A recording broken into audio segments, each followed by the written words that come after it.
The year I turned 30, my biological parents showed up at my door to reclaim me. They wept, telling me how much they'd missed me, how sorry they were. I said nothing. The truth is, I'd known about them since I was in grade school. They had even come to see me a few times, secretly.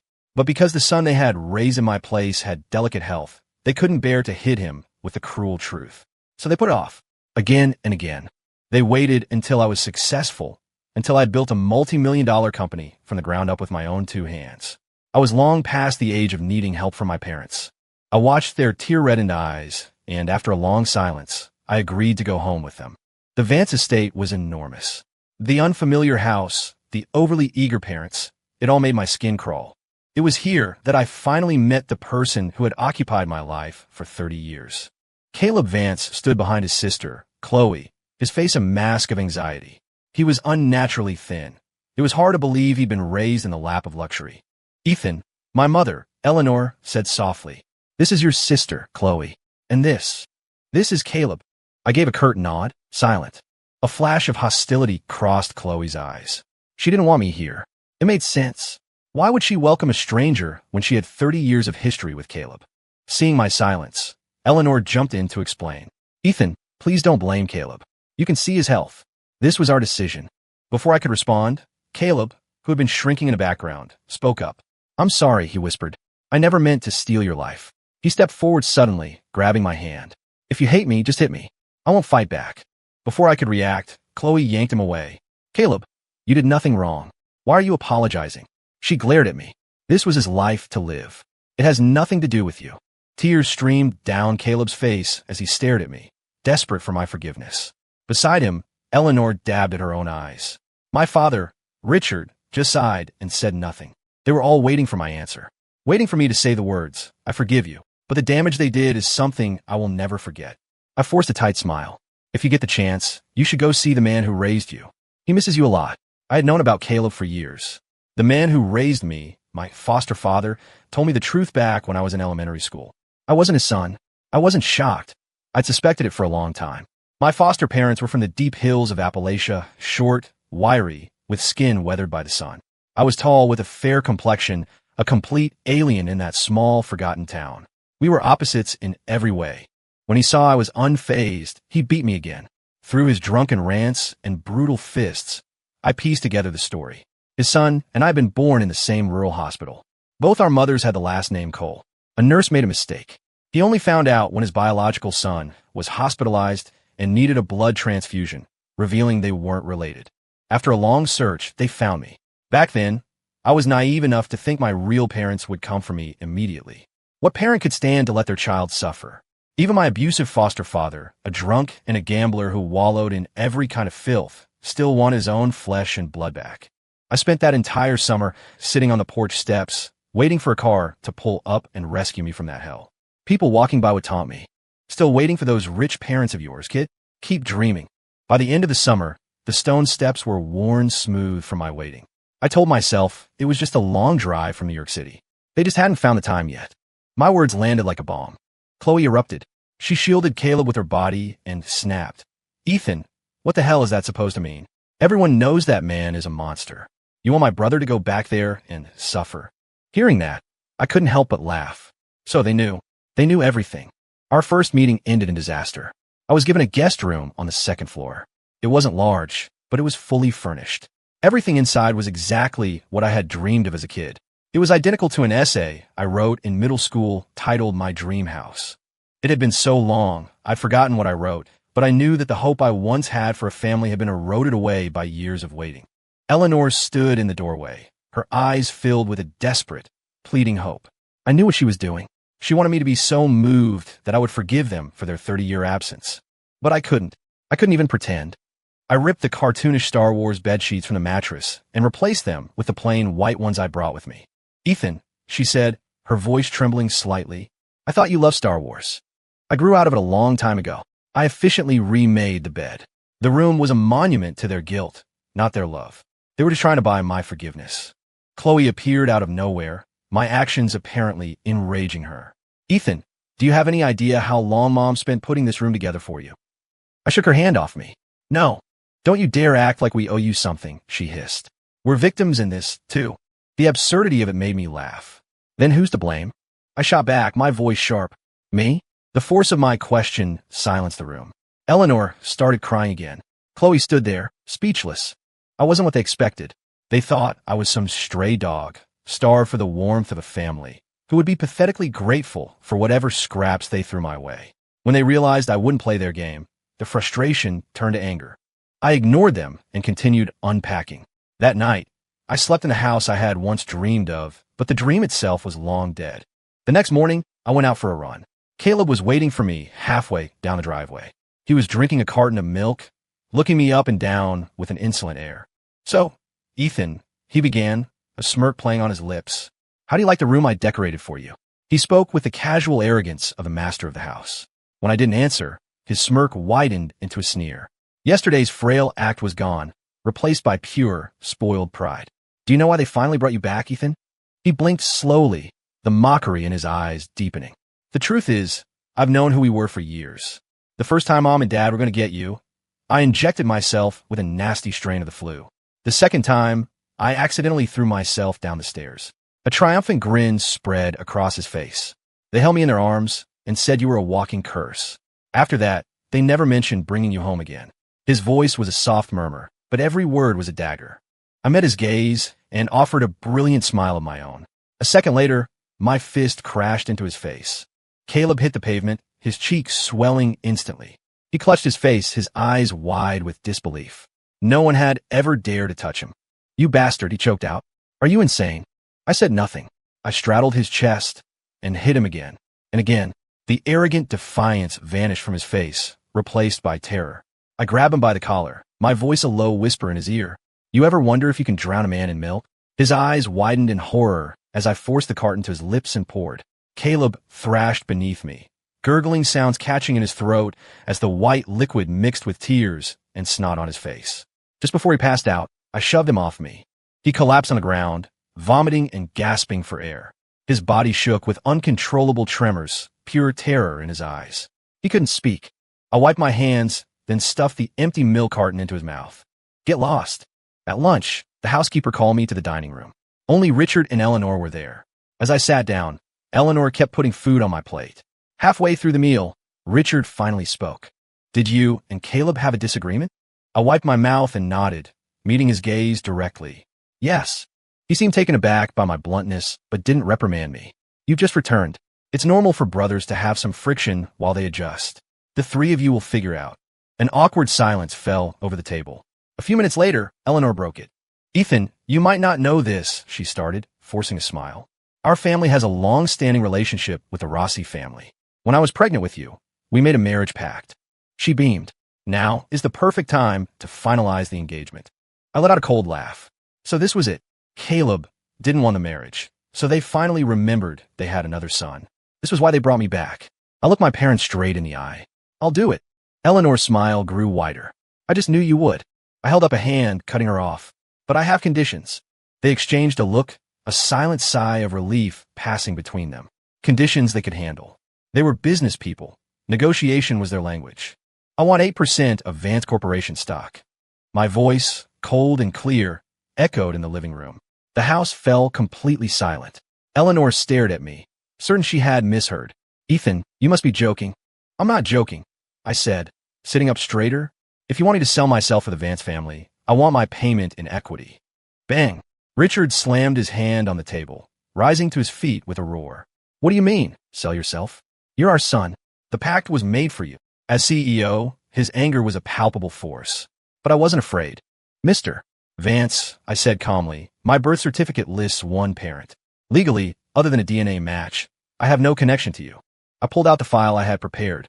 At 18, I graduated top of my class and got a full scholarship to MIT. By my junior year, I was fast-tracked into their master's and PhD programs. At 25, with the help of my mentor, I founded my own company. In just 3 years, it became a celebrated startup, publicly commended by the state. This year, it broke into the city's top 10 gaming companies. Of course, that was nothing compared to the colossal Vance Corporation, but it was enough to prove my worth. Richard watched a clip of me giving a presentation, his expression unreadable. They knew so little about me. They had assumed I was just some uncultured nobody they could easily control. But here I was, calm and unintimidated. A humble beginning doesn't mean a life of mediocrity. I will marry for the Vance family, I stated clearly, but not for a single share less. My composure seemed to earn a flicker of respect from Richard. It was the first time he had truly looked at me as a son. The child he had abandoned was infinitely more capable than the one he had meticulously raised. He was swayed. He motioned for me to follow him to his study. There, Richard reviewed my file again. Finally, he said I could give a shot. But there was a catch. Isabella Rossi was fiercely opposed to a business marriage. If I could win her over, the shares were mine. That afternoon, I met the woman I was supposed to marry. Isabella Rossi sat in a high-end coffee shop, dressed in a white dress, exuding an aura of quiet elegance. But the sharp, calculating glint that occasionally flashed in her eyes revealed she was anything but simple. I walked up and sat down opposite her. Ethan Cole. Isabella looked me up and down, not bothering to hide her disdain. She took a delicate sip of her coffee. So, she asked coolly, are we going through the motions, or are you just going to go home now? I pretended not to notice her contempt. Let's go through the motions, I said with a placid smile. She shot me a surprised look, but only for a second. Then she stood, grabbed her purse, and walked out. I was a stranger in New York City. I had no idea where she was taking me. After a long drive, the car stopped in a chaotic, industrial neighborhood. She got out, a smirk on her face. Let me show you the real heart of the city. She led me to an underground fight club. The air was thick with smoke and the roar of the crowd. I frowned. As Isabella entered, people parted for her like the Red Sea. Isabella, you finally made it. Move it. Get out of the way of Ms. Rossi. Who's this? Someone asked, gesturing to me. Isabella glanced over her shoulder. My new pet, she said dismissively. The people around us chuckled knowingly, and a wave of crude insults washed over me. I narrowed my eyes, watching Isabella as she took her place at the front, an expert at navigating this world. She lit a cigarette, inhaling deeply with a look of pure bliss. I knew what this was. She was trying to intimidate me, to make me back down. Honestly, it was a childish tactic. Isabella frowned, clearly annoyed that I didn't look uncomfortable or embarrassed. I walked right up to her and asked softly, what kind of pet am I? She blew a smoke ring in my face, her eyes dripping with mockery. She pretended to think for a moment before saying, a canary, in a gilded cage. The next moment, before anyone could react, I, her pet, grabbed her by the hair and threw her onto the fighting ring. A split second later, a merciless combination of punches rained down on her. The entire club fell silent. Isabella, completely stunned, lay on the canvas, not moving. I licked my lips. How about now? I asked sarcastically. What are you doing? A voice roared from behind me. I turned to see Caleb standing at the edge of the stage. Apparently forgetting his own humiliation that morning, he shoved me hard. Ethan, you've gone too far, he shouted. It's one thing to bully me, but Isabella, I'm telling Mom and Dad about this. He scrambled onto the stage and rushed to her side. Isabella, are you okay? Isabella waved him off. Reassured, he turned back to me. Do you have any idea what you've done? If anything happens to her, do you know the trouble you'll be in? I laughed out loud. Of course I know, I said. In fact, I should thank her. If you hadn't turned her down because she wasn't the firstborn son, not the real heir, the family might never have come looking for me. At my words, the color drained from Caleb's face. He shot a nervous glance at Isabella, then blustered. You're lying. You're the one who stole her from me. I shrugged nonchalantly. Then you can have her back. Caleb fell silent. No one here was a fool. Enough. Isabella pushed herself up from the floor. Her dark eyes studied me with a newfound interest. You're Ethan Cole? I smiled. Isabella Rossi. We should talk. A playful smirk touched her lips. And if I say no? My smile vanished. I cracked my knuckles. Wrong answer. Try again. On the drive back, she broke the silence. Are you really his son? I gave a self-deprecating laugh. The one and only. What do you want to talk about? She asked, her tone wary. If it doesn't interest me, you know the consequences. I closed my eyes, my voice low and persuasive. Isabella, are you content being a decorative piece? A flicker of alarm crossed her face. What are you talking about? You're a Rossi, yet you're nothing more than a pawn in a business deal. Your skills are no less than your brother's, are they? I open my eyes. We get married. I help you take control of your family's company. Unless, of course, you'd rather just be a canary. With every word, her face grew paler. Why me? She finally asked. I pulled out a thick file. It was filled with every detail of Isabella Rossi's life. Because I never go into a fight unprepared. The rest of the drive was silent. Just as I was getting out of the car, she called after me. "My dear fiancé," she said, a new glint in her eye. "How about we combine our engagement party with your official family introduction?" The union of the Vance and Rossi families sent shockwaves through New York's elite circles. Richard took me around the ballroom, introducing me to one powerful guest after another. The party was a declaration that a new era of cooperation between the two dynasties had begun. Isabella stayed by my side the entire time, playing the part of a devoted fiancé perfectly, silencing the gossip that had been swirling. Taking advantage of the momentum, she proposed that she start working at her family's company. Her father, pleased that she was finally showing some maturity, readily agreed. After making the rounds with Richard, I finally got a moment to breathe. The room was packed with titans of industry, influential partners, and a horde of media members brought in to publicize the event. Every word had to be carefully chosen. Just as I sat down on a sofa, the ballroom's sound system screeched to life. A bad feeling washed over me.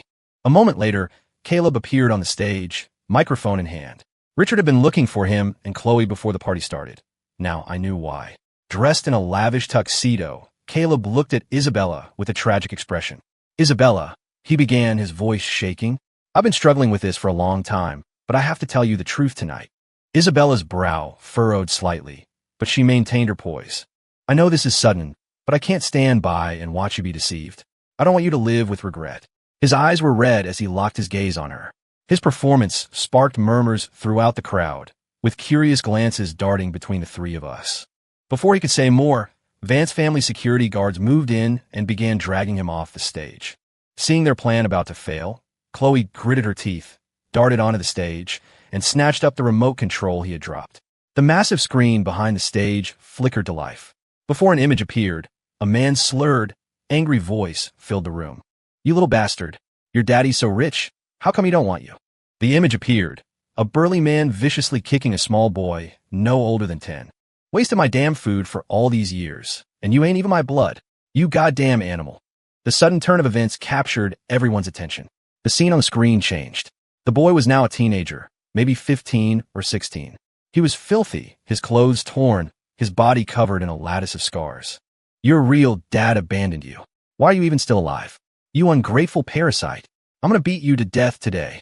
The video quality was poor, clearly old. The man's fists fell again and again, leaving the boy bloody and bruised.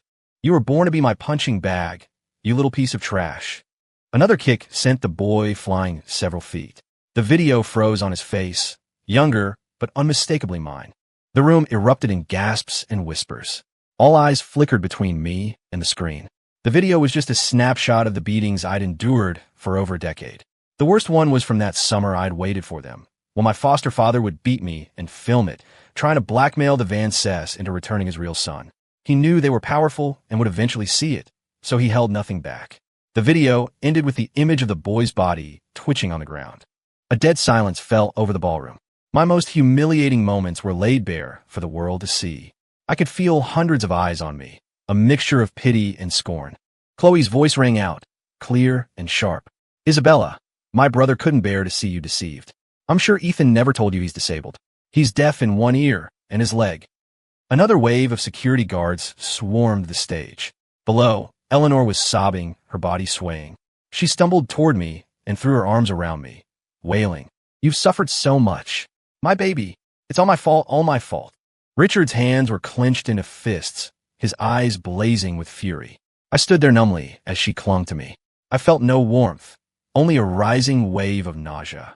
It was too late. It was all far, far too late. I had learned to lick my own wounds a long time ago. I had gotten used to a life without parents. Eleanor was hysterical, and the party had to be cut short. Afterward, Chloe and Caleb stood before my father and me, their heads bowed. I looked at Chloe. "Had you seen that video before?" She glared at me with pure hatred. "What if I had?" Slap. Richard exploded. He struck her 3 times, so hard she stumbled and fell. "Have you lost your mind?" he roared. "Even if you don't like your brother, he carries the Vance name. He represents this family. This was a monumental event for the Vance and Rossi families, and you dragged our reputation through the mud." He kicked her just as she was trying to get up. "Do you have any idea how many people are watching us? Do you know what this will do to the company's stock? Chloe, you're an adult. How could you do something so monumentally stupid?" Chloe bit her lip, saying nothing. Caleb rushed to stand between them. "Dad, it's not her fault, it was me."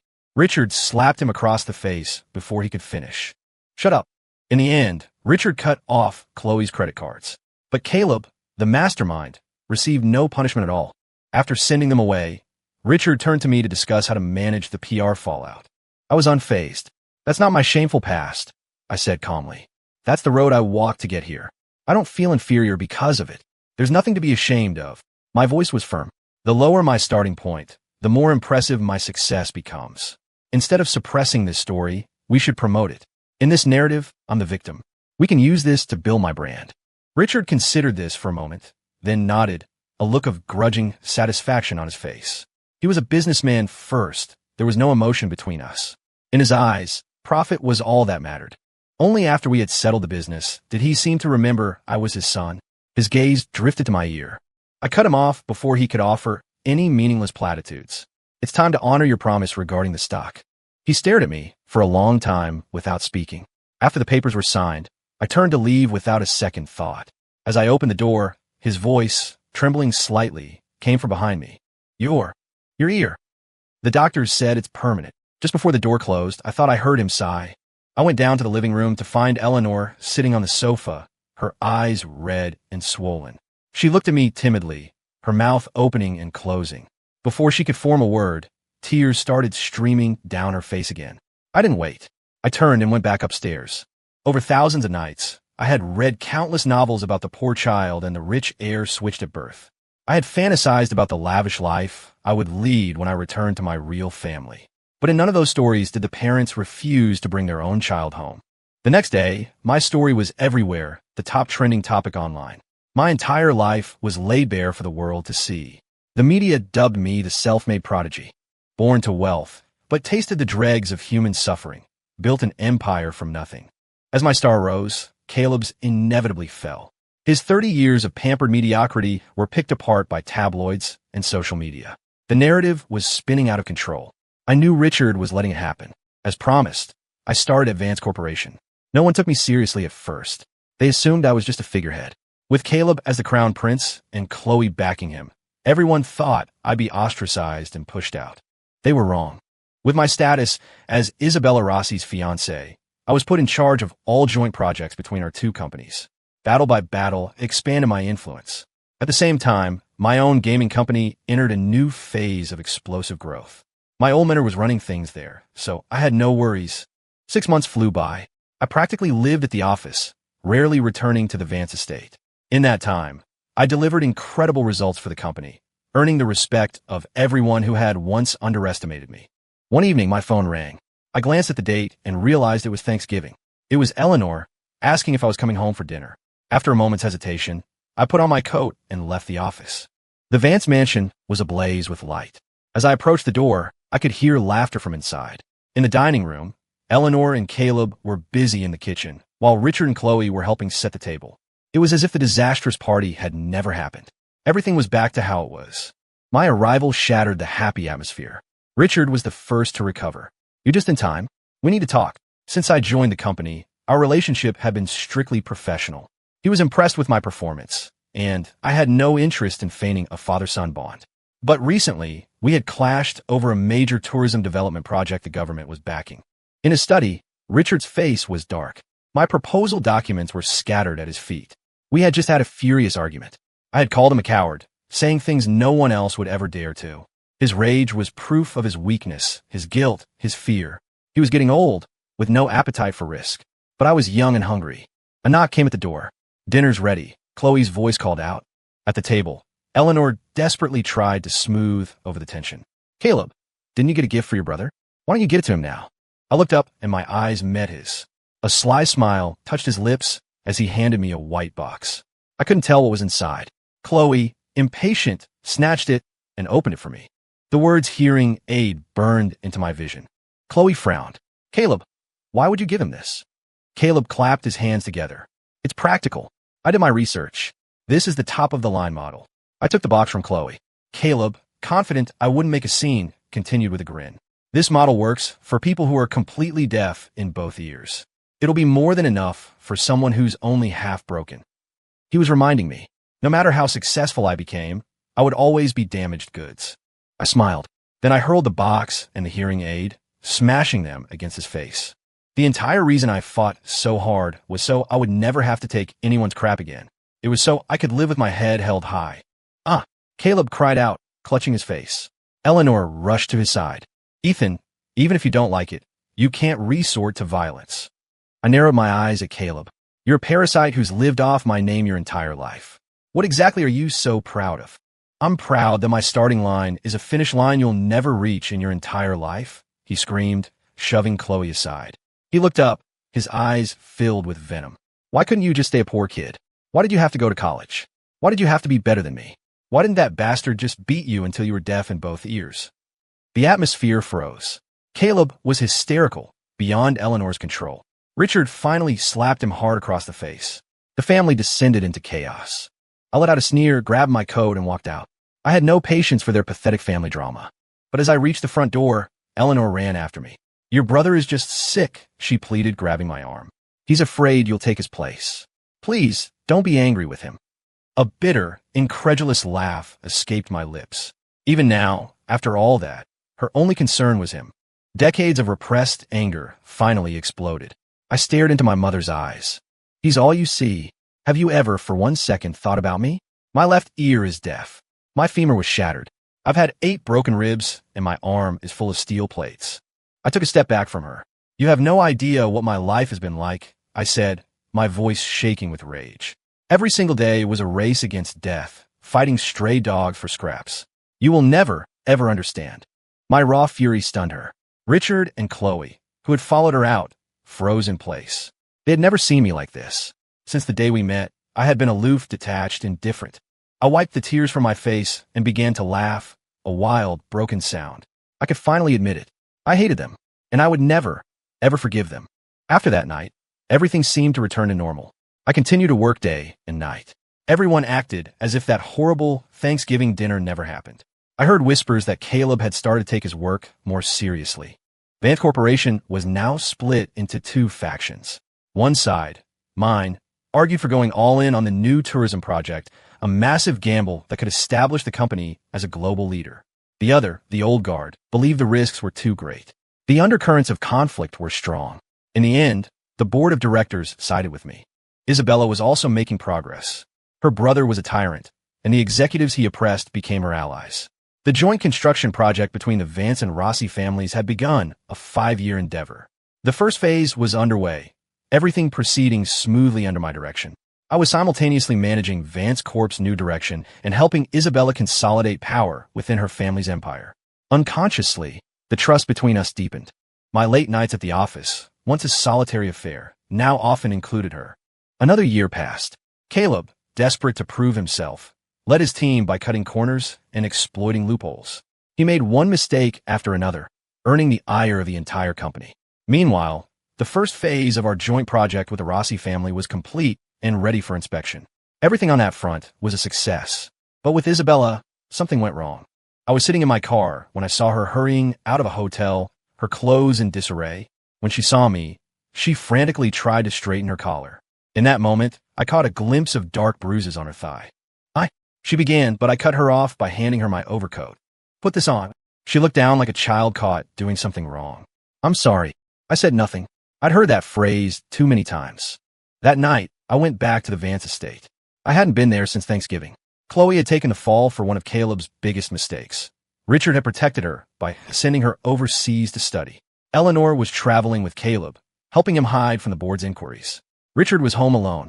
For the first time, I approached him not as a son, but as a major shareholder and a key member of the Vance family, his equal. The company is in serious trouble, I began. The Vance family must maintain absolute control. He raised an eyebrow, but remained silent. I pressed on, my words like knives. Is Caleb capable of running this company?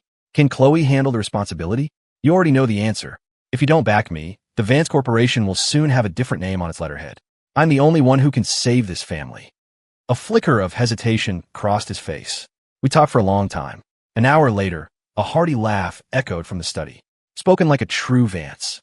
From that day on, I became the majority shareholder of Vance Corporation. The project was a mess, and I was buried in work. When Isabella came to see me, I had her turned away at the door. A month later, the entire project was back on track. At the annual company gala, Thousands of employees chanted my name. In the entire history of the corporation, no one had ever taken it to such heights. With everything settled, I paid a visit to my old gaming company. In truth, it was a tiny operation, smaller than even the smallest subsidiary of Vance Corp. But it held all my joy and sorrow, my entire history. I made a quiet vow that one day, I would make it a global powerhouse. By the time I returned my focus to the joint project, it was nearing its final stages, already turning a profit. With the tourism project now stable, it was time to settle old scores. I went directly to Isabella's older brother. The moment the Rossi family pulls out of the project, I will hand you all the evidence of Isabella's corporate crimes. The next day, my engagement to Isabella was officially broken. That evening, she stormed into my office, her face contorted with rage. "Ethan, you heartless bastard." I slap her hard. "Who the hell do you think you are? Anyone who betrays me, anyone who hurts me, I will destroy." Isabella was finished. Stripped of all power and authority, her only future was to be married off for the family's benefit to some stranger, or to be cast out and left to fend for herself. In the second year of my reign, Caleb jumped from the roof of the Vance Corporation building. I heard the coroner's report was gruesome. His body was covered in injuries. His ribs were broken, 8 of them. His leg was shattered. His left eye was blind. It was impossible to imagine the suffering he must have endured. When I heard the news, I just smiled coldly. He couldn't even last a year? My foster parents were arrested on the spot, but I wouldn't let them have the peace of a prison cell. I make sure they lived a long, long time, wishing for a death that will never come. I didn't attend Caleb's funeral. For me, his death was too easy. It did nothing to quench my hatred. Eleanor drowned in her grief. After the funeral, Richard took her abroad. Chloe tried to return to the country, but my people stopped her at the border. For the rest of their lives, they would never set foot in this country again without my permission. Vance Corporation will flourish in my hands. But from now on, Vance stands for Ethan Vance.